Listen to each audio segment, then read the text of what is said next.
नमस्कार साथियों, BPSC TRE 2000 plus PIQ series में आपका स्वागत है। आज हम आपके लिए पीजीटी पॉलिटी के टीआरई 1 में जो प्रश्न पूछे गए थे वहां से हमने सेलेक्टिवली जो है चुनिंदा प्रश्न आपके लिए लेके आए हैं संपूर्ण विश्लेषण के साथ में। और यह प्रश्न पीआरटी के लिए बहुत महत्वपूर्ण है, 6 से 8 टीजीटी के लिए भी बहुत महत्वपूर्ण है। और इनमें से कई सारे प्रश्न पीआरटी में ऑलरेडी पूछे गए हैं।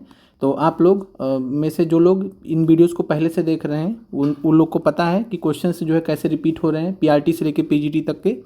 और 2000 पीआईक्यूज़ की जो सीरीज़ है वो आपको प्लेलिस्ट लिंक में दे दी जाएगी और कमेंट में, वहाँ से आप देख लीजिएगा।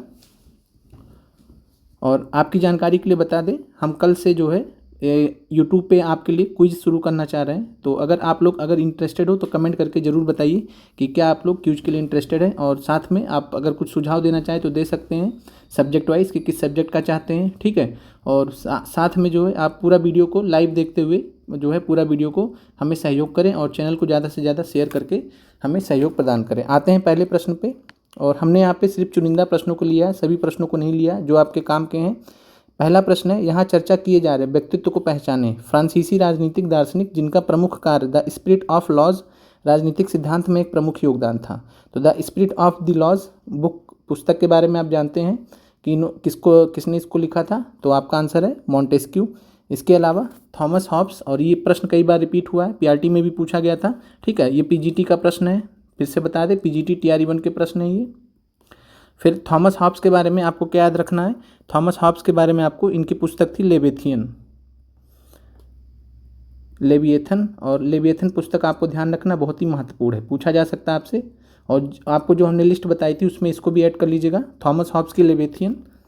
आगे बढ़ते हैं, अगला प्रश्न है, प्लेटो ने कौन सी किताब लिखी है। तो प्लेटो के बारे में देखिए, और आपको पता होगा कि द सोशल कॉन्ट्रैक्ट किसने लिखी है, ये भी प्रश्न रिपीट हुआ है। तो रूसो ने लिखी है, जीन जैक्स रूसो ने। अगर एनिमल फार्म की बात करें तो एनिमल फार्म जो है जॉर्ज ऑरवेल, ध्यान रखिएगा क्योंकि विकल्प में दिया गया इसलिए बता दे रहे हैं, जॉर्ज ऑरवेल। आगे बढ़ते हैं, द रिपब्लिक, ठीक है। तो आपको ध्यान रखना कि प्लेटो ने कौन सी पुस्तक लिखी है। तो प्लेटो ने द रिपब्लिक पुस्तक लिखी है। और इसके अलावा जो है आगे बढ़ते हैं, प्रश्न है आपका, संप्रभु राष्ट्र राज्य व्यवस्था क्या है। तो हमने जो आपसे क्लास लिया था इससे पहले, जिसमें हमने आपको एनसीईआरटी पॉलिटी पढ़ाया था 9th क्लास का, वहाँ पे हमने आपको प्रस्तावना पढ़ाया था। वहाँ पे हमने आपको संप्रभु शब्द के बारे में समझाया था कि संप्रभु का मतलब क्या होता है। तो संप्रभु राष्ट्र राज्य व्यवस्था पूछ रहा, वही प्रश्न है। तो एक राजनीतिक प्रणाली जिसमें राज्य सर्वोच्च प्राधिकरण है और उनका क्षेत्र और लोगों पर विशेष नियंत्रण है, ठीक है। यानी कि संयुक्त संप्रभु राष्ट्र क्या होता है। तो संप्रभु राष्ट्र में जो है क्या होगा कि जो राज्य होगा वो सर्वोच्च होगा, वो किसी बाहरी देश के द्वारा उसके मामलों में, आंतरिक मामलों में इंटरफेयर नहीं किया जाएगा, और वहाँ के लोगों पर और क्षेत्रों पर उस राज्य का विशेष अधिकार होगा, विशेष नियंत्रण होगा। आगे बढ़ते हैं, बाकी आर्थिक प्रणाली नहीं होती है, सामाजिक व्यवस्था भी नहीं होती है। तो संप्रभु शब्द से ही आप समझ जाएंगे कि ये राजनीतिक टर्म है, तो आराम से आंसर लगा सकते हैं। आगे बढ़ते हैं, अगले प्रश्न पे आते हैं, सुरक्षा परिषद के गैर अस्थायी सदस्य कितने समय के लिए चुने जाते हैं। तो सुरक्षा परिषद के गैर अस्थायी सदस्यों की बात की जा रही है, ठीक है। तो इसका जो आंसर है वह है 2 साल। तो 2 साल के लिए चुने जाते हैं। और आपकी जानकारी के लिए बता दें कि संयुक्त राज्य सुरक्षा परिषद, तो ध्यान रखिएगा जो सुरक्षा परिषद है संयुक्त राष्ट्र सुरक्षा परिषद, यूनाइटेड नेशन सिक्योरिटी काउंसिल्स, इसमें कुल 15 मेंबर्स होते हैं। कितने होते हैं, 15 सदस्य। और 15 में से ध्यान दीजिए 5 होते हैं अस्थायी सदस्य जिनको परमानेंट 5 बोला जाता है या P5 बोला जाता है। और ये परमानेंट मेंबर्स कौन से हैं, अस्थायी सदस्य कौन कौन से हैं, चीन, फ्रांस, रूस, यूके और यूएसए। तो चीन, फ्रांस, रूस, यूनाइटेड किंगडम यानी कि इंग्लैंड, और यूनाइटेड स्टेट्स ऑफ अमेरिका, ये 5 देश ऐसे हैं जो परमानेंट मेंबर्स हैं, स्थायी सदस्य हैं। और इनके पास जो है वीटो पावर्स होती है, ठीक है।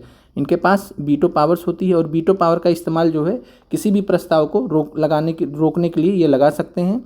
और अगर इन्होंने किसी भी प्रस्ताव पे वीटो लगा दिया तो उस प्रस्ताव को जो है पारित नहीं किया जाएगा, जैसे कि, ठीक है। फिर आगे बढ़ते हैं, तो अब आते हैं गैर अस्थायी सदस्य पे। तो गैर अस्थायी सदस्यों की संख्या कितनी होती है, तो 10 होती है, याद रखना आपको।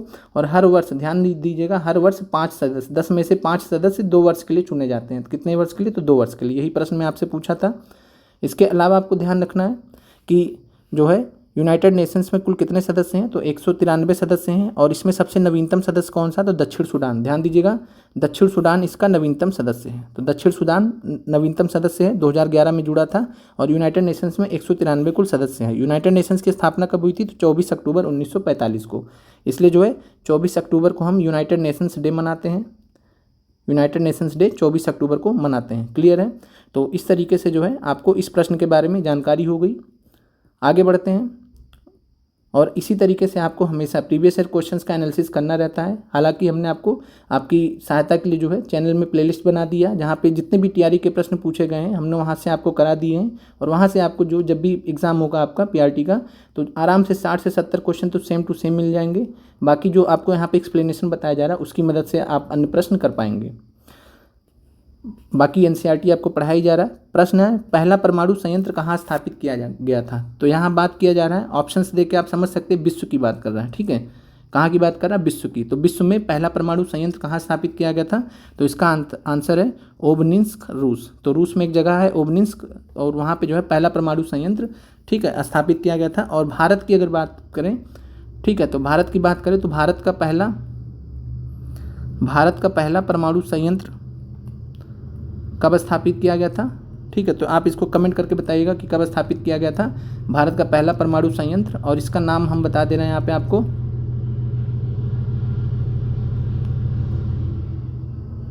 और इसका नाम था तारापुर एटॉमिक पावर स्टेशन। तो ध्यान रखिएगा, तारापुर परमाणु संयंत्र, ये भी टीआरई में प्रश्न पूछा गया है, तो ध्यान रखिएगा। तारापुर परमाणु संयंत्र भारत का पहला परमाणु संयंत्र है। और कमेंट करके आपको बताना है कि ये किस वर्ष इसको बनाया गया था। आगे बढ़ते हैं। निम्नलिखित में से कौन सा राष्ट्रपति शासन प्रणाली का उदाहरण है। तो शासन प्रणाली में दो प्रकार की प्रणालियाँ आती हैं, एक है संसदीय प्रणाली और एक है राष्ट्रपति शासन प्रणाली। ठीक है, राष्ट्रपति शासन प्रणाली, पार्लियामेंट्री सिस्टम और प्रेसिडेंशियल सिस्टम। और संसदीय प्रणाली को प्रधानमंत्री प्रणाली भी बोलते हैं, एनसीईआरटी में हमने डिस्कस किया था। ठीक है, और संसदीय प्रणाली कहाँ कहाँ पे है, तो ये बात करें तो कनाडा में है, यूनाइटेड किंगडम में है, और यूनाइटेड किंगडम से भारत में लिया गया था। ठीक है, तो भारत में भी है, तो ये ध्यान रखिएगा। और इसके अलावा जो है ऑस्ट्रेलिया आप याद रखना है। ये 4 ऑप्शंस, आप 4 विकल्प आपको याद रखना है कि संसदीय व्यवस्था कहाँ कहाँ पे, तो कनाडा में, यूनाइटेड किंगडम में, भारत में और ऑस्ट्रेलिया में है। इसके अलावा राष्ट्रपति की बात करें तो राष्ट्रपति शासन व्यवस्था जो है मैक्सिको में है, तो यहाँ आपका आंसर हो जाएगा मैक्सिको। इसके अलावा यूएस से फेमस है। ठीक है, प्रेसिडेंशियल फॉर्म ऑफ गवर्नमेंट की जब भी बात करते हैं, राष्ट्रपति शासन पद्धति की बात हम जब भी करते हैं तो यूएसए से हम कंपेयर करते हैं। ठीक है, और यूएसए के अलावा मैक्सिको है। ठीक है, और इसके अलावा ब्राज़ील, ध्यान रखना आपको, ब्राज़ील और श्रीलंका, बगल में हमारा पड़ोसी श्रीलंका में आप सुनते हैं कि राष्ट्रपति चुने जाते हैं, तो श्रीलंका भी जो है राष्ट्रपति शासन व्यवस्था पर आधारित है। तो आगे बढ़ते हैं। अगला प्रश्न है, भारतीय संविधान की प्रस्तावना क्या है। तो भारतीय संविधान की प्रस्तावना कल ही हमने बात किया था एनसीईआरटी पॉलिटी में, जब आपको क्वेश्चंस कराए गए थे तो वहाँ पे हमने आपको बताया था कि जो भारतीय संविधान की प्रस्तावना है वो एक इंट्रोडक्शन है। जैसे हम कोई बड़ी किताब पढ़ते हैं तो उसके बारे में कैसे जानकारी होगी कि इसमें क्या लिखा है क्या नहीं लिखा है, तो उसी प्रकार भारतीय संविधान के बारे में क्या है क्या नहीं है, किस मूल दर्शन पर आधारित है, फिलॉसफी क्या है। ठीक है, तो इन सब चीज़ों को हमें कैसे पता चलता है, तो संविधान की प्रस्तावना से। ठीक है, प्रियम्बल से पता चलता है, और प्रियम्बल को प्रस्तावना या उद्देशिका बोलते हैं, और इससे हमें संविधान का परिचय पता लगता है। बहुत ही आसान प्रश्न था। आगे बढ़ते हैं। भारत का संविधान उद्देशिका, अब देखिए कैसे इसको जो है संविधान का परिचय माना जाता है। अब ये देखिए, भारत को एक जो है संपूर्ण प्रभुत्व संपन्न, या यहाँ पे जो है संपूर्ण प्रभुत्व संपन्न, समाजवादी, पंथ निरपेक्ष, लोकतंत्रात्मक गणराज्य घोषित करता है। ठीक है, तो इससे हमें भारत का जो राजनीति है, भारत के शासन की जो राजनीति है उसके बारे में पता चला कि भारत एक संपूर्ण प्रभुत्व संपन्न, समाजवादी, पंथ निरपेक्ष, लोकतंत्रात्मक गणराज्य है। ठीक है, यहाँ 5 चीज़ें हैं। पहला ये है समाजवादी, दूसरा है पंथ निरपेक्ष, तीसरा लोकतंत्रात्मक, चौथा है गणराज्य, 5वां है। ठीक है, अब यहाँ पे ध्यान से दीजिएगा, तो समाजवादी और पंथ निरपेक्ष और साथ में अखंडता शब्द कल भी हमने बताया था। अखंडता शब्द ये 42वें संविधान संशोधन 1976 के माध्यम से ऐड किए गए थे, तो ये ध्यान रखिएगा, कई बार परीक्षा में पूछा गया है। और जब भारत का संविधान बना था 26 जनवरी 1950 को, तो भारत केवल संपूर्ण प्रभुत्व संपन्न लोकतंत्रात्मक गणराज्य था। संपूर्ण प्रभुत्व संपन्न, मैं हटा दे रहा हूँ उसको, संपूर्ण प्रभुत्व संपन्न लोकतंत्रात्मक गणराज्य था, ये नहीं था। ठीक है, और इसको कब ऐड किया गया, 42वें संविधान संशोधन 1976 के माध्यम से। क्लियर है। और यहाँ पे देखिए, जो प्रस्तावना है सामाजिक, आर्थिक और राजनीतिक न्याय देता है, विचार, अभिव्यक्ति, विश्वास, धर्म और उपासना की स्वतंत्रता देता है, प्रतिष्ठा और अवसर की समता देता है। ठीक है, राष्ट्र की एकता, अखंडता, बंधुता की बात करता है। तो इस प्रकार जो है हम जब भारत के संविधान को जानना है तो जब हम उद्देशिका को एक बार पढ़ लेते हैं तो हमें भारत के संविधान के बारे में परिचय पता चल जाता है कि भारत के संविधान की फिलॉसफी क्या है, दर्शन क्या है, किस चीज़ों पर आधारित है, ये सब चीज़ें। ठीक है, और हमें पता है कि 26 नवंबर 1950 को संविधान सभा द्वारा जो है भारत जो है संविधान को अंगीकृत, अधिनियमित और आत्मर्पित किया गया था और संविधान को लागू किया गया था 26 जनवरी 1950 को। प्रश्न है आपका, भारतीय संविधान में अनुच्छेदों की कुल संख्या है। तो भारतीय संविधान में अनुच्छेदों की कुल संख्या की बात करें तो अनुच्छेदों की जो कुल संख्या है वो है 395। ये ध्यान रखना आपको। और जो बढ़ के टोटल अगर पूछा जाए, वैसे मतलब ये बहुत कम पूछा जाता है, तो 470 के आसपास हैं। ठीक है, प्रेजेंट वर्तमान समय में 470 हैं कुल जोड़ तोड़ के जितने भी हैं। लेकिन जो मूल रूप से है, ध्यान रखिएगा, मूल रूप से जो संविधान में अनुच्छेद हैं वो 395 हैं। 395 में ही जो है, जैसे हम एक उदाहरण दे रहे हैं, अनुच्छेद 21 आपने पढ़ा होगा, तो 21 के साथ में एक 21A जोड़ा गया। तो 21 और 21A में कोई मतलब संबंध नहीं है, 21 से अलग है। ठीक है, लेकिन अब उसमें अब 21 के बाद तो 22 आता है। ठीक है, बीच में क्या आएगा, तो इसीलिए उसको जब कोई नया संविधान अनुच्छेद जोड़ते हैं तो उसको हम साथ में ऐसे कुछ उदाहरण के तौर पर, जैसे 21A जोड़ दिया गया, ठीक है, 43A जोड़ दिया गया, 48A जोड़ दिया गया, 39A जोड़ दिया गया। तो इसी प्रकार जब हम सबको जोड़ लेंगे तो ये हमारे पहुँचते हैं 470। कितने पहुँचते हैं? 470। लेकिन मूल रूप से जब देखेंगे 1 2 3 4 5 ऐसे गिनती करेंगे, ABCD छोड़ देंगे, जो ये आपको दिख रहा है, तो आपके 395, मूल संविधान में कुल 395 अनुच्छेद। तो आपको ये समझ में आ गया होगा। आगे बढ़ते हैं। भारतीय संविधान में वर्तमान समय में 470 अनुच्छेद हैं, 12 अनुसूचियां हैं, 25 भागों में विभाजित है। क्लियर है? तो ध्यान रखिएगा, 470 अनुच्छेद, 12 अनुसूचियां, 25 भागों में विभाजित। और जब संविधान का निर्माण हुआ था तो मूल संविधान में 395 अनुच्छेद और ये 22 भागों में विभाजित। तो 22 भाग आपको ध्यान रखना, ये भी पूछा जाता है। और 8 अनुसूचियाँ थीं जिसमें से 4 बढ़ी थीं। तो अभी वर्तमान में 12 अनुसूचियाँ हैं और इसके बारे में आपको ध्यान रखना है। ठीक है, जो 9वीं अनुसूची थी, ये ध्यान रखिएगा, ये पहला संविधान संशोधन हुआ था कॉन्स्टिट्यूशनल अमेंडमेंट एक्ट 1951 के तहत, जो 10वीं अनुसूची थी। और ये पहला जो है ये भूमि सुधार से जुड़ा हुआ, आपको पता होना चाहिए, कई बार परीक्षा में पूछा गया है। तो भूमि सुधार से जुड़ा हुआ था 9वीं अनुसूची। और 10वीं अनुसूची क्या है? तो 10वीं अनुसूची जो है ये दल बदल कानून से जुड़ी हुई है। और 10वीं अनुसूची को जो है 52वें ये पहला था। और ये पहला तो इसलिए पूछा जाता है आपसे कि पहला जो है क्या था, तो इससे 9वीं अनुसूची जोड़ी गई थी संविधान में। और 52वें संविधान संशोधन अधिनियम 1985, ये 1951 है, 1985 से जोड़ा गया था। ठीक है, अब इसके बाद 11वीं अनुसूची की बात करें, बहुत महत्वपूर्ण है। 11वीं अनुसूची क्या थी? तो पंचायती राज व्यवस्था से संबंधित है। पंचायती राज व्यवस्था से संबंधित प्रावधान 11वीं अनुसूची में दिए गए हैं और जहाँ पे जो है 29 विषय दिए गए हैं। ये भी प्रश्न आपसे पूछा जाता है। ठीक है, और 11वीं अनुसूची को किसके माध्यम से जोड़ा गया था? 73rd constitutional amendment act 1992। तो ध्यान रखिएगा, 73वां संविधान संशोधन अधिनियम 1992 के माध्यम से जोड़ा गया था। फिर ऐसे 12वीं अनुसूची की बात करें तो ये शहरी स्तर पे जो शहरी व्यवस्था है शहरों में, और यहाँ पे 18 विषय। ठीक है, जो म्यूनसिपैलिटीज़ वगैरह चलती है शहरों में, नगर निगम वगैरह, तो उनके बारे में यहाँ पे 18 विषय हैं। और ये जो है 74वें संविधान संशोधन अधिनियम 1992 के माध्यम से ये जोड़ा गया था। इसके अलावा आपसे एक प्रश्न और भी पूछा जाता है कि जो है इनको लागू कब किया गया था? तो 73वें संविधान संशोधन अधिनियम को जो है ध्यान रखिएगा, कब लागू किया गया था? 24 अप्रैल 1993। तो ध्यान रखिएगा, 24 अप्रैल 1993 को लागू किया गया था। इसलिए 24 अप्रैल को हम क्या मनाते हैं? पंचायती राज दिवस। ये ऐड कर लीजिएगा आप जिसको, ठीक है, पंचायती राज दिवस, ये आप ध्यान रखिएगा क्यों मनाते हैं, आपको पता चल गया है। आगे बढ़ते हैं। संविधान सभा ने अपने विचार विमर्श की शुरुआत की थी फरवरी 1946, मई 1946, दिसंबर 1946। तो इससे आसान प्रश्न तो आपको मिलेगा नहीं। और इसका मतलब क्या हुआ कि संविधान सभा की पहली बैठक कब हुई थी? प्रश्न को थोड़ा सा बदल दिया गया है। तो संविधान सभा की प्रथम बैठक कब हुई थी, या संविधान सभा ने विचार विमर्श कब शुरुआत किया गया था? तो दिसंबर 1946 में। एग्जैक्ट डेट क्या है? तो 9 दिसंबर 1946। और इसमें क्या हुआ था? तो अस्थायी अध्यक्ष चुने गए थे। कौन चुने गए थे? तो सच्चिदानंद सिन्हा। और इसके अलावा बात करें दूसरी बैठक कब हुई थी? तो 11 दिसंबर 1946 को। और इसमें जो है अस्थायी अध्यक्ष चुन लिए गए थे। अस्थायी अध्यक्ष कौन चुने गए थे? राजेंद्र प्रसाद जी। राजेंद्र प्रसाद जी को अस्थायी अध्यक्ष चुन लिया गया था। क्लियर है। और इसके अलावा आपसे प्रश्न पूछता है कि संविधान सभा के उपाध्यक्ष कौन थे, तो हमने कल आपको बताया था संविधान सभा के उपाध्यक्ष कौन थे, तो संविधान सभा के उपाध्यक्ष थे एच सी मुखर्जी। और जिन लोगों ने क्लासेस रेगुलर कर रहे हैं तो वो जब भी हम आपको एक्सप्लेनेशन बताएं थोड़ा सा टाइम लेते हैं, तो उस बीच में आपके माइंड में ज़रूर क्लिक करना चाहिए कि हाँ सर ने हमको कल बताया, तो एच सी मुखर्जी आपके माइंड में ज़रूर आना चाहिए। ऐसे होने से आपको रिवीजन बहुत अच्छे से होगा और चीज़ें बहुत आसानी से याद हो जाएंगी। ठीक है, आगे बढ़ते हैं। और इसके अलावा तीसरी बैठक 13 दिसंबर 1946, दो दिन पे हुई थी, तो 13 दिसंबर 1946 इसमें क्या हुआ था? जवाहरलाल नेहरू जी ने जो है उद्देशिका प्रस्ताव लाए थे। क्या लाए थे? उद्देशिका प्रस्ताव, जो आगे चल के प्रस्तावना बनी। जो हमने अभी संविधान की प्रस्तावना देखी थी, प्रियम्बल देखा था, तो उद्देशिका प्रस्ताव लेके आए थे ऑब्जेक्टिव रेजोल्यूशंस। ठीक है, ये लाए थे 13 दिसंबर 1946 को जवाहरलाल नेहरू जी ने पेश किया था संविधान सभा में। आगे बढ़ते हैं। तो ये भारतीय संविधान सभा के लिए जुलाई 1946 में इलेक्शंस हुए थे। तो आपसे ये भी पूछा जाता चुनाव कब हुए थे भारतीय संविधान सभा के लिए, तो जुलाई 1946 में। और भारतीय संविधान सभा के सदस्यों का चुनाव किसने किया था? तो प्रांतीय विधानसभाओं के सदस्यों ने, याद रखिएगा। तो इस प्रकार जो संविधान सभा के सदस्य थे वो भारत की जनता द्वारा अप्रत्यक्ष रूप से चुने गए थे। ये चीज़ आपको क्लियर रहना चाहिए। ठीक है, तो अप्रत्यक्ष रूप से चुने गए थे, ये भी आपको पता होना चाहिए।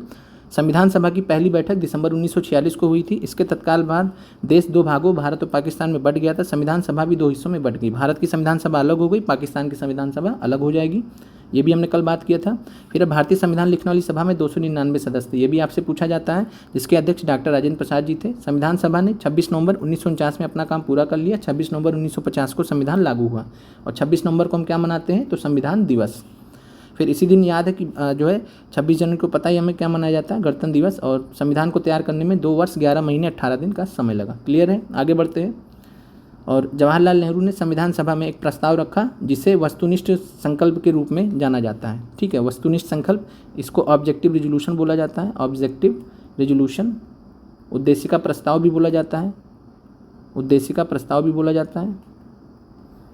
तो जवाहरलाल नेहरू ने संविधान सभा में एक प्रस्ताव रखा था जिसे वस्तुनिष्ठ संकल्प के रूप में जाना जाता है, ऑब्जेक्टिव रेजोल्यूशन या उद्देशिका प्रस्ताव। तो ये कब रखा था? तो 2 दिसंबर 1946 को नहीं, 5 दिसंबर को नहीं, 9 दिसंबर को बिल्कुल नहीं। तो आपका आंसर क्या है? 13 दिसंबर 1946। अभी हमने बात किया है 13 दिसंबर 1946। क्लियर है, आगे बढ़ते हैं। तो आपका आंसर हो जाएगा उपयुक्त में से कोई नहीं। प्रश्न है, किस तारीख को संयुक्त राष्ट्र महासभा ने मानव अधिकार की सार्वभौम घोषणा की थी? तो इसको universal declaration of human rights बोलते हैं। Universal declaration of human rights, declaration of human rights बोलते हैं, और शॉर्ट में UDHR, human declaration of human rights. ठीक है, तो मानव अधिकार की सार्वभौम घोषणा संयुक्त राष्ट्र महासभा ने कब अपनाया था? तो अगर इसकी हम बात करें तो इसको जो है ध्यान रखिएगा, यहाँ पे आंसर नहीं है। क्यों नहीं है? क्योंकि आपका आंसर है 10 दिसंबर 1948। 10 दिसंबर 1948 को संयुक्त राष्ट्र महासभा द्वारा अपनाया गया था मानव अधिकार की सार्वभौम घोषणा को। ठीक है, तो ये ध्यान रखिएगा। मानव अधिकार का सार्वजनिक घोषणा पत्र, मानव अधिकार की सार्वभौम घोषणा मानवाधिकार के इतिहास में एक मील का पत्थर है। दुनिया के सभी क्षेत्रों से अलग अलग कानूनी और सांस्कृतिक पृष्ठभूमि वाले प्रतिनिधियों द्वारा तैयार किए गए इस घोषणा पत्र को 10 दिसंबर 1948 को पेरिस में संयुक्त राष्ट्र महासभा द्वारा महासभा संकल्प 217A सभी लोगों सभी देशों के लिए उपलब्धियों के एक समान मानक के रूप में घोषित किया गया था। ठीक है, और इसको पूरे विश्व स्तर पर फॉलो किया जाता है, भारत भी फॉलो करता है। या पहली बार मौलिक मानवाधिकारों को सार्वभौमिक रूप से संरक्षित करने का बात करता है। ठीक है, और इसके अलावा आपसे पूछें कि जो है मानवाधिकार दिवस कब मनाया जाता है, तो आप तुरंत बता दोगे। मानवाधिकार दिवस कब मनाया जाता है? तो मानवाधिकार दिवस मनाया जाता है 10 दिसंबर को। ठीक है, और क्यों मनाया जाता है? क्योंकि मानवाधिकार से संबंधित सार्वभौम घोषणाओं की, जो सार्वभौम अधिकारों की घोषणा हुई थी इसी दिन। क्लियर है, आगे बढ़ते हैं। कौन सा अनुच्छेद राज्य को किसी भी नागरिक के विरुद्ध सिर्फ धर्म, नस्ल, जाति और लिंग के आधार पर भेदभाव करने से रोकता है? तो यहाँ आपका अनुच्छेद यहाँ पे 15 उचित आंसर है। ठीक है, और अगर इसकी बात करें तो ये जो अनुच्छेद आप यहाँ पे देख रहे हैं तो ये आपके मूलभूत अधिकार संविधान के भाग 3 के अंतर्गत मूल अधिकारों के अंतर्गत आते हैं। मूल अधिकारों के अंतर्गत आते हैं, और मूल अधिकारों के अंतर्गत 6 प्रमुख मूल अधिकार हैं, और उसमें से पहला आपका है समता का अधिकार, समता का अधिकार या समानता का अधिकार, राइट टू इक्वलिटी। और उसके अंतर्गत आपके 5 अधिकार हैं। कौन कौन से हैं? तो 5 अधिकार आपके 14 से 18, 14, 15, 16, 17, 18। और वहाँ पे आपका जो अनुच्छेद 15 है, तो यह जो है राज्य को किसी भी नागरिक के विरुद्ध धर्म, नस्ल, जाति, लिंग के आधार पर भेदभाव करने से रोकता है। तो ध्यान रखिएगा, धर्म, नस्ल, जाति और लिंग के भेदभाव के आधार पर करने से रोकता है। तो अनुच्छेद 15 में ये चीज़ें बताई गई हैं। अनुच्छेद 14 को समझ लेते हैं। तो अनुच्छेद 14 क्या है? तो विधि के समक्ष यानी कानून के समक्ष समता और विधियों का समान संरक्षण सभी के लिए। तो अनुच्छेद 14 में बताया गया, यानी कानून के समक्ष सभी बराबर होंगे, विधि के समक्ष समानता की बात की गई है अनुच्छेद 14 में, बहुत ही महत्वपूर्ण है। अनुच्छेद 14 के तहत राज्य भारत के राज्य क्षेत्र में किसी भी व्यक्ति को विधि के समक्ष समता या विधियों के समान संरक्षण से वंचित नहीं करेगा। अनुच्छेद 16 क्या है? लोक नियोजन के विषय में अवसर की समानता। लोक नियोजन का मतलब होता है आप नौकरी वगैरह लेने जाएंगे तो वहाँ से आपसे जो है समानता रखी जाएगी, ठीक है। तो लोक नियोजन के विषय में अवसर की समानता अनुच्छेद 16। यह प्रावधान राज्य के अधीन किसी भी कार्यालय में नियुक्ति या रोजगार के मामले में सभी नागरिकों के लिए अवसर की समानता प्रदान करता है। इसके अलावा अनुच्छेद 17 बहुत महत्वपूर्ण है। अनुच्छेद 17 ये आपका है अस्पृश्यता का अंत, अनटचेबिलिटी का अंत, ठीक है। अस्पृश्यता का अंत तो ये बहुत पूछा जाता है, तो ध्यान रखिएगा। बाकी अनुच्छेद 18 आपका उपाधियों का अंत है। 18 आपका अनुच्छेद 18 उपाधियों का अंत है। किसी को ज़बरदस्ती राजा, महाराजा ये सब टाइप की उपाधि नहीं दी जाएगी, ठीक है। समानता की बात होगी।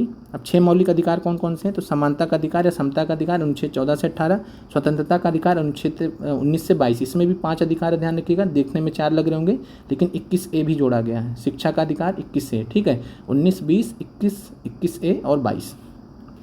शोषण के विरुद्ध अधिकार अनुच्छेद 23, 24। धार्मिक स्वतंत्रता का अधिकार अनुच्छेद 25 से 28। सांस्कृतिक और शैक्षिक अधिकार 29, 30। संवैधानिक उपाचारों का अधिकार सबसे महत्वपूर्ण है और ये आपका अनुच्छेद 32 होना चाहिए, ठीक है, गलती से यहाँ पे, ठीक है। तो आपको संवैधानिक उपाचारों का अधिकार अनुच्छेद 32 ये आपको ध्यान रखना है। तो ये 6 मौलिक अधिकार हैं, 6 मौलिक अधिकार है। और आपको ये भी ध्यान रखना, जब भारत का संविधान 26 जनवरी 1950 को बना था, 26 जनवरी 1950 को बना था, तो ध्यान रखिएगा 7 मौलिक अधिकार थे। कितने थे? 7। कल हमने बात किया था, अब रिवीजन हो रहा होगा आपका। तो 7 मौलिक अधिकार थे और जो हटाया गया, जो आपको यहाँ पे नहीं दिख रहा हो कौन सा, तो संपत्ति का अधिकार, संपत्ति का अधिकार है। और संपत्ति का अधिकार राइट टू प्रॉपर्टी, और इसको हटा दिया गया था, कट कर दिया गया था यहाँ से, किसके द्वारा? तो 44वें संविधान संशोधन अधिनियम 1978, 44वें संविधान संशोधन अधिनियम 1978 से संपत्ति के अधिकार को मूलभूत अधिकारों की श्रेणी से हटा दिया गया था और इसको कानूनी अधिकार बना दिया गया या विधिक अधिकार बना दिया गया, कानूनी अधिकार। और कहाँ पे इसको रखा गया है? अनुच्छेद 301 में, अनुच्छेद 300A में। तो अनुच्छेद 300A ध्यान रखिएगा, 300A में रखा गया संपत्ति के अधिकार को। और यह अभी भी संवैधानिक अधिकार है, क्योंकि संविधान में लिखा गया है 300A अनुच्छेद के अंतर्गत इसको रखा गया है, तो इसलिए संवैधानिक अधिकार है। तो ध्यान रखिएगा, ऐसे अधिकार जो संविधान में अनुच्छेद के माध्यम से मेंशन है वो आपके संवैधानिक अधिकार होते हैं, ठीक है। और जो मूलभूत अधिकारों की श्रेणी में रखे गए हैं अनुच्छेद 12 से 35 के बीच में, वो आपके कौन से हैं? तो वो आपके मूलभूत अधिकार हैं। संवैधानिक तो हैं ही और साथ में मूलभूत अधिकार भी हैं, लेकिन संपत्ति का अधिकार अब मूल का अधिकार नहीं है, अभी कानूनी अधिकार या संवैधानिक अधिकार ही है अनुच्छेद 301 के अंतर्गत। आगे बढ़ते हैं। निम्नलिखित में से किस लेख का उल्लेख संविधान के अनुच्छेद 32 में किया गया है? तो अनुच्छेद 32 में अगर हम बात करें तो 5 प्रकार के जो है लेखों का उल्लेख किया गया है, जिसको हम रिट बोलते हैं, ठीक है। और यहाँ पे बात करें तो बंदी प्रत्यक्षीकरण, हैबियस कॉर्पस की बात की गई है, परमादेश, मैंडमस की बात की गई है, निषेधाज्ञा शब्द का प्रयोग, मतलब यहाँ पे इंग्लिश में इंजंक्शन दिया था, तो इसका प्रयोग नहीं किया गया है, ध्यान दीजिएगा। अभी हम आपको दिखा रहे हैं, तो आपका आंसर फिर भी हो जाएगा उपयुक्त में से 1 से अधिक। तो आप यहाँ पे देख पा रहे हैं, हमने आपको समझाया भी है इससे पहले कि अगर आपका आंसर डी होना होगा तो 2 भी सही हो सकते हैं, 3 भी सही हो सकता है, कोई ज़रूरी नहीं कि तीनों ही सही होंगे या 2 ही सही होंगे, आपके दोनों केस हो सकते हैं। तो क्लियर है। तो बंदी प्रत्यक्षीकरण अनुच्छेद 32 में है, परमादेश है, निषेधाज्ञा नहीं है, तो उपयुक्त में से 1 से अधिक आपका आंसर हो जाएगा। आगे बढ़ते हैं और संवैधानिक उपचारों का अधिकार को समझ लेते हैं। भारतीय संविधान के तहत प्रावधान, और ये अनुच्छेद 32 में बताए गए हैं संवैधानिक अधिकारों का उपचार, ठीक है। और ये मौलिक पीड़ित नागरिक के मौलिक अधिकारों के प्रवर्तन के लिए हैं, संवैधानिक उपचारों का अधिकार प्रदान करता है। और इस संबंध में जो है संवैधानिक उपचारों के अधिकार के संबंध में आपको जो ध्यान रखना है कि यह अधिकार मौलिक अधिकारों की रक्षा के लिए अधिकार दिया गया, ठीक है। ये भी एक अधिकार है, लेकिन किसके लिए? मौलिक अधिकारों की रक्षा के लिए। अगर उनका उल्लंघन होगा तो उनको ये रोकेगा, ठीक है। तो मौलिक अधिकारों की रक्षा करने के लिए भी जो है एक अधिकार है, वो खुद में मौलिक अधिकार है। तो इस प्रकार मौलिक अधिकारों को ये वास्तविक बनाता है, ठीक है। अगर मौलिक अधिकारों को लागू करने की व्यवस्था नहीं होती तो मौलिक अधिकार मौलिक ही नहीं रह जाते, कोई भी उनका उल्लंघन कर लेता। लेकिन जो है अनुच्छेद 32 के माध्यम से जो है मौलिक अधिकारों को वास्तविक बनाया गया है। और इसी महत्व के कारण डॉक्टर भीमराव अम्बेडकर ने मौलिक अधिकार को, अनुच्छेद 32 को मौलिक अधिकार के संविधान के हृदय और आत्मा के रूप में बोला था। तो हमने कल भी आपसे डिस्कस किया था कि जब भी हृदय और आत्मा की बात आएगी भीमराव अम्बेडकर के द्वारा स्टेटमेंट की, तब अनुच्छेद 32 की बात कर रहा होगा। लेकिन केवल अगर संविधान की आत्मा की बात कर रहा होगा, वहाँ पे आपको विकल्प नहीं दिया होगा। संविधान की आत्मा की जब आपको बात कर रहा होगा, संविधान की आत्मा किसको बोलते हैं? तो संविधान की आत्मा बोलते हैं प्रस्तावना को, जो हमने ऊपर देखा था। प्रस्तावना, संविधान की प्रस्तावना या उद्देशिका, प्रियम्बल को हम जो है संविधान की आत्मा मानते हैं, ठीक है। और हृदय और आत्मा की जब बात आएगी तो मूलभूत अधिकार, क्लियर है, अनुच्छेद 32। और यह प्रावधान उच्चतम न्यायालय को, ये भी ध्यान रखिएगा, यह प्रावधान जो अनुच्छेद 32 का प्रावधान है उच्चतम न्यायालय को मौलिक अधिकारों का रक्षक और गारंटर बनाता है, ठीक है। मौलिक अधिकारों का सबसे बड़ा रक्षक संरक्षक कौन है? तो उच्चतम न्यायालय। अनुच्छेद 32 के तहत, ध्यान रखिएगा, अनुच्छेद 32 के तहत उच्चतम न्यायालय जो है इन केसेस की सुनवाई करता है। फिर रिट के प्रकार कौन कौन से हैं? तो भारत में सर्वोच्च न्यायालय, उच्च न्यायालय, ठीक है, या अन्य किसी अधिकृत न्यायालय द्वारा 5 प्रकार के रिट जारी किए जा सकते हैं। फिलहाल सर्वोच्च न्यायालय और उच्च न्यायालय ही करता है, तो ध्यान रखिएगा। और कौन कौन से हैं ये? तो आपके बंदी प्रत्यक्षीकरण, बंदी प्रत्यक्षीकरण को हैबियस कॉर्पस बोलते हैं, जब किसी को ज़बरदस्ती जो है पकड़ लिया जाता है बगैर उनकी गलती के। फिर है उत्प्रेषण, सर्स्योराय, प्रतिषेध, प्रोहिबिशन, परमादेश, मैंडमस और अधिकार परीक्षा। तो ये ध्यान रखिएगा 5 प्रकार के रिट होते हैं: बंदी प्रत्यक्षीकरण, उत्प्रेषण, प्रतिषेध, परमादेश, अधिकार परीक्षा। आइए एक एक करके सबको समझ लेते हैं। बंदी प्रत्यक्षीकरण, हैबियस कॉर्पस क्या है? तो इसका मतलब होता है शरीर को सामने प्रस्तुत करना। तो इसके द्वारा न्यायालय बंदीकृत व्यक्ति को यह आदेश देता है कि वह उक्त व्यक्ति को 24 घंटे के भीतर न्यायालय के सामने प्रस्तुत करे, ठीक है। यानी बंदीकर्ता, बंदीकर्ता मतलब जो पुलिस होगी, पुलिस ही बंदीकर्ता होती है, बंदी वही बनाती है। तो न्यायालय क्या करेगा? पुलिस को आदेश देगी कि जो व्यक्ति है जिसके लिए मामला आया है कोर्ट में हैबियस कॉर्पस के अंतर्गत, ठीक है, बंदी प्रत्यक्षीकरण के अंतर्गत, उसको 24 घंटे के अंदर न्यायालय के सामने प्रस्तुत किया जाए, जिससे न्यायालय बंदीकरण के आधार पर विचार कर सके। और यदि बंदीकरण विधि सम्मत ना हो, यानी गलत तरीके से बंदी बनाया गया हो, तो बंदी को मुक्त करने का आदेश जारी किया जाता है। और इस प्रकार यह रिट जो है मनमाने ढंग से हिरासत में लिए जाने के विरुद्ध व्यक्तिगत स्वतंत्रता की रक्षा करेगा, क्लियर है, बहुत ही सबसे महत्वपूर्ण रिट है ये। फिर परमादेश है। परमादेश का मतलब होता है हम आदेश देते हैं। परमादेश का मतलब होता है परम आदेश, यानी परम आदेश कौन देगा? Supreme court. तो हम आदेश देते हैं या हाई कोर्ट, ठीक है। तो यह न्यायालय द्वारा किसी सार्वजनिक अधिकारी को जारी किया गया एक आदेश है, जिसमें उसे अपने आधिकारिक कर्तव्यों का पालन करने के लिए कहा जाता है, ठीक है। तो ध्यान रखिएगा कि सार्वजनिक अधिकारी को आदेश है जिसमें आधिकारिक कर्तव्यों का पालन करने के लिए कहा जाता है, जिसमें पूरा करने में विफल रहा या इनकार कर दिया है, क्लियर है। आगे बढ़ते हैं। प्रतिषेध, प्रोहिबिशन क्या है? तो प्रतिषेध का मतलब ही आप समझ रहे हैं, निषेध करना। तो यह उच्च न्यायालय द्वारा निचली अदालत या न्यायाधिकरण को उसके अधिकार क्षेत्र का अतिक्रमण करने या अधिकार क्षेत्र का अतिक्रमण करने से रोकने के लिए किया जाता है, ठीक है। तो इसमें था कि काम नहीं कर रहे थे, ठीक है, काम नहीं कर रहे थे तो कर्तव्यों का पालन करने के लिए बोला गया अधिकारी को। लेकिन यहाँ पे क्या फ़र्क है? यहाँ पे जो है ज़्यादा ही काम कर रहे हैं और अतिक्रमण कर रहे हैं अधिकार क्षेत्र का, ठीक है। तो उच्च न्यायालय द्वारा निचली अदालत को या न्यायाधिकरण को अतिक्रमण करने से, एक्स्ट्रा अधिकार क्षेत्र का अतिक्रमण करने से रोकने के लिए जारी किया जाता है। और परमादेश रिट कार्य करने का मतलब कार्य करने का निर्देश करता है कि आप कार्य कीजिए, और निषेधाज्ञा रिट ये निष्क्रियता का निर्देश देता है, ठीक है। अब यहाँ पे निषेधाज्ञा रिट का प्रयोग किया गया है, लेकिन विकल्प में आपका जो है इंग्लिश में भी आपका ऑप्शन में नहीं दिया गया था, तो ए बी ही मानेंगे हम, ठीक है। और निषेधाज्ञा वैसे जो है प्रयोग किया जाता है प्रतिषेध के लिए, लेकिन संविधान में प्रतिषेध शब्द का प्रयोग किया गया, प्रोहिबिशन शब्द का प्रयोग किया गया, तो ये चीज़ें। आगे बढ़ते हैं। उत्प्रेषण, सर्स्योराय का उत्प्रेषण का मतलब होता है प्रमाणित होना या सूचित करना। तो यह उच्च न्यायालय द्वारा निचली अदालत या न्यायाधिकरण को या उसके पास लंबित किसी मामले को अपने पास में स्थानांतरित करने या किसी मामले को उसके आदेश को रद्द करने के लिए जारी किया जाता है, ठीक है। तो प्रमाणित या सूचित किया जाता है उच्च न्यायालय द्वारा निचली अदालत या न्यायाधिकरण को, जो भी उनके पास लंबित मामले हो उसको ट्रांसफ़र करें, ठीक है, या उसके आदेश को रद्द करें। और यह रिट अधिकार क्षेत्र से अधिक या अधिकार क्षेत्र की कमी या कानून की त्रुटि के आधार पर जारी किया जाता है। आगे बढ़ते हैं। आखिरी है अधिकार परीक्षा, क्यू वारंटो। तो इसका मतलब होता है किस प्राधिकरण या वारंट के द्वारा, किस प्राधिकरण, ठीक है, बाई व्हाट अथॉरिटी, इंग्लिश में बोलते हैं बाई व्हाट अथॉरिटी, मतलब कि आप किस अथॉरिटी से जो है अपने पद पर बैठे हैं। तो अधिकार परीक्षा का मतलब होता है कि ये कब जारी किया जाता है, या किसी व्यक्ति द्वारा किसी सार्वजनिक पद के दावे की वैधता की जांच के लिए न्यायालय द्वारा जारी किया गया आदेश होता है। अगर किसी ने गलत तरीके से सार्वजनिक पद हासिल किया है तो उस केस में, इसलिए यह जो है किसी व्यक्ति द्वारा सार्वजनिक पद के अवैध अतिक्रमण को रोकता है। और अन्य रिटों के विपरीत किसी भी इच्छुक व्यक्ति द्वारा इस रिट की मांग की जा सकती है, ठीक है। अगर मान लीजिए कोई गलत कोई नेता था, उसने अपनी शक्तियों का प्रयोग करते हुए किसी गलत आदमी को सरकारी पोस्ट पे बिठा दिया, तो कोई भी भारत का कोई भी नागरिक जो है सुप्रीम कोर्ट जा सकता है, हाई कोर्ट जा सकता है इस मामले के लिए, ठीक है। और बाकी जो अन्य ऊपर वाले मामले थे तो जो उसमें पीड़ित होगा वो जाएगा। क्लियर है, आगे बढ़ते हैं। एक जिला कलेक्टर का कार्यालय किसके द्वारा बनाया गया था? तो देखिए मॉडर्न हिस्ट्री के भी प्रश्न आपसे यहाँ रखे गए हैं। तो जिला कलेक्टर का कार्यालय, ध्यान रखिएगा, लॉर्ड वारेन हेस्टिंग के समय में 1772 में बनाया गया था। बंगाल में 1772 में जिला कलेक्टर का कार्यालय बनाया गया था। क्लियर है। लॉर्ड कॉर्नवालिस को आप जानते हैं अस्थायी बंदोबस्त के लिए, ठीक है। इसके अलावा कॉर्नवालिस कोड के लिए भी जाने जाते हैं। लॉर्ड वेलेस्ली को सहायक संधि के लिए जाना जाता है, सहायक संधि के लिए जाना जाता है। आगे बढ़ते हैं। बाकी हम आपकी क्लास ले लेंगे जिसमें गवर्नर जनरल से स्पेसिफिक आपको बता दिया जाएगा।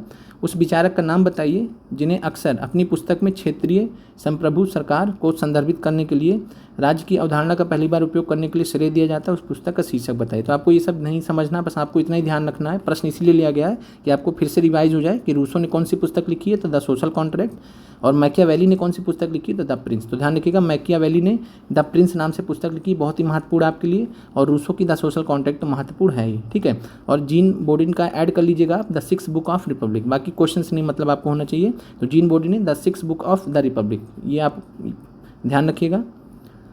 पूना समझौता इनमें से किस नेता से संबंधित है? तो पूना समझौता कब हुआ था? पहला चीज़ तो 24 सितंबर 1932, 24 सितंबर 1932 को हुआ था। और ये किसके बीच में हुआ था? तो ये हुआ था बी आर अम्बेडकर, भीमराव अम्बेडकर और महात्मा गांधी जी के बीच में। क्यों हुआ था? तो इसकी बात करें तो इसके होने का कारण समझ लीजिए। 16 अगस्त 1932 को रैमजे मैकडोनाल्ड, जो कि ब्रिटेन के पीएम थे, प्रधानमंत्री थे, उन्होंने जो है सांप्रदायिक पुरस्कार की घोषणा की थी, सांप्रदायिक पुरस्कार की घोषणा की थी। और सांप्रदायिक पुरस्कार में जो है 16 अगस्त 1932 को घोषणा की थी। और इसके तहत दलितों को पृथक निर्वाचन दिया गया था, दलितों को पृथक निर्वाचन दिया गया था। जैसे मुसलमानों को निर्वाचन दिया गया था 1909 के अधिनियम के तहत, दलितों को पृथक निर्वाचन दिया गया था, ठीक है। 71 सीट दी गई थी इनको, जिनमें केवल दलित का चुनाव कर सकते हैं। तो गांधी जी ने विभाजन को कारी नीति को समझ लिया, डिवाइड एंड रूल की नीति को समझ लिया अंग्रेजों की। और फिर गांधी जी उस समय यरवदा जेल में चूंकि बंद थे, तो गांधी जी ने जो है आमरण अनशन किया यरवदा जेल से। और जब आमरण अनशन की बात जब बाहर निकली, तब फिर जो है अम्बेडकर जी मजबूर हुए। और चूँकि अम्बेडकर जी ने जो है इसकी मांग की थी, जब कब मांग की थी, तो जो आपके राउंड टेबल कॉन्फ्रेंस हुए थे, गोलमेज सम्मेलन हुए थे, उस दौरान अम्बेडकर जी ने मांग की थी दलितों के लिए पृथक निर्वाचन की, ठीक है। और अम्बेडकर जी जो है फिर महात्मा गांधी से मुलाकात हुई, बातें हुई, वार्ताएं हुई, फिर जाके जो है यरवदा जेल में पूना समझौता हुआ, ठीक है। और पूना समझौता कब हुआ? 24 सितंबर 1932 को। और इसके तहत जो है अम्बेडकर जी मान गए। और फिर ये हुआ कि जो 71 सीटें दी गई हैं उसकी जगह पे 148 सीटें आरक्षित की जाएंगी।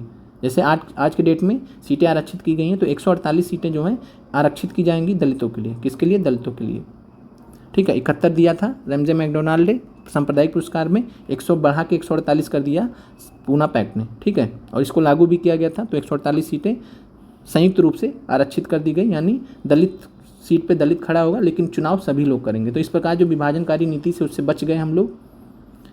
आगे बढ़ते हैं। और एक चीज़ आपको ये भी ध्यान रखना है कि पूना समझौते पर हस्ताक्षर किसने किए थे? पूना समझौते पर हस्ताक्षर किसने किए थे? तो हिंदू पक्ष की तरफ से मदन मोहन मालवीय, याद रखिएगा, मदन मोहन मालवीय, और दलित पक्ष की तरफ से भीमराव अम्बेडकर जी। तो ध्यान रखिएगा, दलित पक्ष की तरफ से भीमराव अम्बेडकर जी, इन्होंने हस्ताक्षर किए थे। गांधी जी चूँकि जेल में बंद थे, तो इसलिए उन्होंने इसमें इन्वॉल्वमेंट नहीं लिया था, बस उन्होंने करवाया था, पूना समझौता करवाया था, ठीक है। आगे बढ़ते हैं। भारत में पहली बार सांप्रदायिक प्रतिनिधित्व की शुरुआत किसके द्वारा की गई थी? तो सांप्रदायिक प्रतिनिधित्व की शुरुआत पृथक निर्वाचन की बात, सांप्रदायिक पृथक निर्वाचन की बात कब की गई थी? आपको पता है, मार्ले मिंटो सुधार अधिनियम 1909। तो मार्ले मिंटो सुधार 1909 के द्वारा जो है पहली बार मुसलमानों को, भारत में मुस्लिमों को जो है दिया गया था पृथक निर्वाचन अंग्रेजों द्वारा, बांटो और राज करो की नीति के तहत। और इसमें जो है मार्ले कौन थे? तो मार्ले थे उस समय भारत राज्य सचिव थे। और मिंटो कौन थे? तो मिंटो थे उस समय गवर्नर जनरल या वायसराय, ठीक है। तो गवर्नर जनरल या वायसराय थे। और इसलिए मिंटो को, तो ध्यान रखिएगा, मिंटो को जो है सांप्रदायिक निर्वाचन का जनक माना जाता है। तो ध्यान रखिएगा, भारत में सांप्रदायिक पृथक निर्वाचन का जनक किसको माना जाता है? तो मिंटो को माना जाता है। क्लियर है, क्योंकि इन्हीं के दिमाग की उपज थी। आगे बढ़ते हैं। और फिर इसी पे जो हम मार्ले जो थे, इन्होंने एक स्टेटमेंट दिया था कि हम लोग जो है सांप्रदायिक पृथक निर्वाचन को देकर, मुस्लिमों को देकर जो है हम ड्रैगन के दांत बो रहे हैं, जो आगे चल के बहुत ही भारी होने वाले हैं। आगे बढ़ते हैं। मोंटेग्यू चेम्सफोर्ड सुधार 1919 में आया था और इसके तहत जो है प्रांतों में द्वैत शासन लागू किया गया था। हमने आपसे डिटेल में बात किया है क्लासेस में, तो प्रांतों में द्वैत शासन लागू किया गया था मोंटेग्यू चेम्सफोर्ड सुधार 1919 के तहत। फिर महिलाओं को पहली बार जो है यहाँ पे अधिकार दिए गए थे, तो ध्यान रखिएगा, महिलाओं को पहली बार अधिकार, वोट डालने का अधिकार कह लें तो जो है 1919 के माध्यम से दिया गया था। आगे बढ़ते हैं। निम्नलिखित में से कौन सा कारक भारत में सांप्रदायिकता के लिए उत्तरदायी है? तो सांप्रदायिकता आप जानते हैं, ठीक है। तो सांप्रदायिकता का मतलब होता है कि विभिन्न धर्मों को आपस में जब मतलब कुछ तनाव होता है कुछ कारकों की वजह से, कई बार राजनीतिक कारक होते हैं, कई बार कुछ अन्य कारक होते हैं, सामाजिक कारक होते हैं, तो उसको हम सांप्रदायिकता बोलते हैं, ठीक है। तो अब इसमें जो है क्या क्या कारण रहे हैं भारत में, तो सांप्रदायिकता की बात करें तो अंग्रेजों की फूट डालो और राज करो की नीति, जिसके तहत सबसे पहले मुस्लिम लीग की स्थापना करवाई अंग्रेजों ने, ठीक है। मुस्लिम लीग की स्थापना करवाई 1906 में, जो आगे चल के अलग पाकिस्तान बनाने में अग्रणी भूमिका निभाई मुस्लिम लीग ने। फिर उसके बाद विभाजनकारी नीति थी, तो विभाजनकारी नीति के अंतर्गत ही अंग्रेजों की नीति थी तुष्टीकरण की नीति। तुष्टीकरण का मतलब होता है अपीजमेंट, यानी एक विशेष समुदाय को, ठीक है, एक विशेष पंथ समुदाय को जो है के लिए जो है काम करना, उसकी राजनीति करना अपने फ़ायदे के लिए, तो इसको बोलते हैं तुष्टीकरण की राजनीति। तो अगर देखा जाए तो सांप्रदायिकता के लिए सभी कारक जिम्मेदार हैं। क्लियर है? तो आपका आंसर हो जाएगा उपयुक्त में से एक से अधिक। आगे बढ़ते हैं। भारत सरकार ने किसकी पहचान के लिए मानदंड निर्धारित करने के लिए काका कालेलकर आयोग की नियुक्ति की? तो काका कालेलकर आयोग की नियुक्ति, इससे पहले हमने आपको मंडल आयोग के बारे में बताया था, ठीक है। और मंडल आयोग के बारे में हमने बताते हुए आपसे बोला था कि दूसरा पिछड़ा आयोग था, भारत का दूसरा पिछड़ा आयोग था। तो आप कहेंगे पहला पिछड़ा आयोग क्या था? तो आपके सामने है पहला पिछड़ा आयोग, भारत का पहला पिछड़ा आयोग, प्रथम पिछड़ा आयोग, फर्स्ट बैकवर्ड क्लास कमीशन, ठीक है। तो कौन सा था? काका कालेलकर आयोग। और यह जो है किसकी अध्यक्षता में था? तो अध्यक्ष थे इसके काका कालेलकर, उसी के नाम से जो है काका कालेलकर आयोग था। तो अध्यक्ष कौन थे? काका कालेलकर। और ये किस लिए था? तो सामाजिक और शैक्षिक रूप से पिछड़े वर्ग के लिए, सामाजिक और शैक्षिक रूप से पिछड़े वर्ग के लिए था। तो आपको क्लियर है? और ये भारत का प्रथम था, ठीक है। तो ध्यान रखिएगा। और ये कब आया था? तो आपको वर्ष भी ध्यान रखना, 1953 में भारत सरकार ने इसको कब बनाया था? तो 1953 में इसको जो है नियुक्ति, मतलब इसकी नियुक्ति की थी। तो ध्यान रखिएगा, काका कालेलकर आयोग की नियुक्ति 1953 में हुई थी। ये प्रथम पिछड़ा आयोग था। इसके बाद द्वितीय पिछड़ा आयोग कौन सा था? द्वितीय पिछड़ा आयोग कौन सा था? Second backward class commission. तो ये था 1979 में मंडल आयोग। मंडल आयोग जो बीपी मंडल की अध्यक्षता में था, इसी वजह से इसको मंडल आयोग कहा गया, जो कि दूसरा पिछड़ा वर्ग कमीशन था। और 1980 में उसने रिपोर्ट सौंपी थी, जिसके बारे में हमने डिटेल में बात किया है। और 1990 में फाइनली मंडल आयोग को लागू किया गया था। फिर कोर्ट वगैरह में मामला गया था, जिसके बारे में हम कल एनसीईआरटी में आपसे बात किए थे, ठीक है। तो आपको ये प्रश्न क्लियर हो गया होगा। आगे बढ़ते हैं। काका कालेलकर आयोग, ध्यान रखिएगा, पहला है तो इसलिए महत्वपूर्ण है। आगे बढ़ते हैं। रजनी कोठारी द्वारा अपनी पुस्तक कास्ट इन इंडियन पॉलिटिक्स में दिया गया मुख्य तर्क क्या है? तो आपको बस कास्ट इन इंडियन पॉलिटिक्स ध्यान रखना कि ये पुस्तक किसकी है? तो रजनी कोठारी की, ठीक है। और इन्होंने तर्क दिया था कि जाति संगठनों ने ब्याज एकत्रीकरण के माध्यम से लोकतांत्रिक राजनीति को आगे बढ़ाने में मदद की, इनका ऐसा मानना था, ठीक है। बाकी प्राइमरी के लिए बस इतना ध्यान रखना कि रजनी कोठारी की पुस्तक caste in Indian politics. Clear है? आगे बढ़ते हैं। फिर मंडल आयोग को आधिकारिक तौर पर किस नाम से जाना जाता है? तो मंडल आयोग को आधिकारिक तौर पे सामाजिक और शैक्षिक रूप से पिछड़ा आयोग, ठीक है, पिछड़ा वर्ग आयोग बोला जाता है। द्वितीय पिछड़ा वर्ग आयोग था, तो आप उससे भी समझ सकते हैं। और मंडल आयोग कब आया था? तो 1979 में, 1980 में इसने अपनी रिपोर्ट सौंपी थी। और 27% ओबीसी के लिए रिजर्वेशन की बात इसने की थी। 1990 में इसको लागू किया गया, फिर कोर्ट में केस गया। फाइनली आपको हमने बताया था कि कब इसको जो है फाइनली लागू किया गया। ये आपके प्रश्न समाप्त होते हैं। तो आप लोग कमेंट करके ज़रूर बताएं कि आपको आज की क्लास कैसी लगी, और साथ में ये भी बताएं कि आप क्विज चाहते हैं कि हम आपको यूट्यूब पे कुछ प्रश्न दें, आप उन प्रश्नों को हल करें जो आपके बीपीएससी तैयारी में पूछे भी गए हैं और या पूछे जा सकते हैं, ठीक है। तो दोनों प्रश्नों को हम रखेंगे वहाँ पे। तो आप लोग कमेंट करके ज़रूर बताइए और चैनल को ज़्यादा से ज़्यादा शेयर करके हमें सहयोग करें। आप लोगों का देखने के लिए बहुत बहुत धन्यवाद।